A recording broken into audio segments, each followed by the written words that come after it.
আসসালামু আলাইকুম ভিউয়ার্স। তো আপনাদের জন্য আবার একটা গজলের থাম্বনেল ডিজাইন টিউটোরিয়ালে চলে আসলাম। তো ভিউয়ার্স, আপনি চাইলে খুব সহজে আপনার হাতে থাকা মোবাইল ফোনটির মধ্যে মাত্র 5 মিনিটে একটা প্রফেশনাল ইসলামিক গজলের থাম্বনেল ডিজাইন করে নিতে পারবেন। তো কিভাবে ডিজাইন করবেন খুব সহজে শিখতে দেওয়ার চেষ্টা করব। তো যদি আপনি শিখতে চান তাহলে অবশ্যই ভিডিওটা ফার্স্ট থেকে লাস্ট পর্যন্ত দেখতে হবে। তো ভিউয়ার্স, এই ধরনের থাম্বনেল ডিজাইন করতে আপনার প্রয়োজন পড়বে পিক্সেল অ্যাপস এবং পিএল ফাইল। তো আপনি কিভাবে কোথা থেকে ডাউনলোড করবেন আমি আপনাদেরকে ভিডিও শেষে বলে দিব।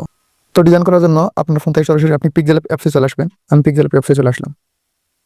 তো পিক্সেল অ্যাপসে চলে আসার পর এদের একটা ইন্টারফেস পেয়ে যাবেন। তো আপনি যে পিল ফাইলটা ডাউনলোড করছেন থাম্বনেল ডিজাইনের, তো সেই পিল ফাইলটা এখানে ইনপুট করতে হবে ডিজাইন করার জন্য। তো এটা হচ্ছে আজকের থাম্বনেল ডিজাইন গজলের। তো এটাকে আপনি কাস্টমাইজ করতে হবে। তো এটাকে আমি আমার মন মতো ডিজাইন করছি। তো আপনি অবশ্যই আপনার মন মতো ডিজাইন করবেন।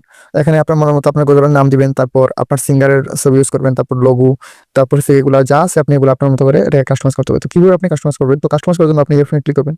তো এখান থেকে আপনি সবকিছু কাস্টমাইজ করে নিতে পারবেন। তো আপনি যা এখান থেকে কাস্টমাইজ করতে চান তো আপনি এখান থেকে লোকগুলো খুলে দিবেন। তো আমি আগে থেকে লোকগুলো খুলে রাখছি। তো ফার্স্ট হলো আপনি যদি আপনার সিঙ্গারের যে ছবি আছে মানে গজলটা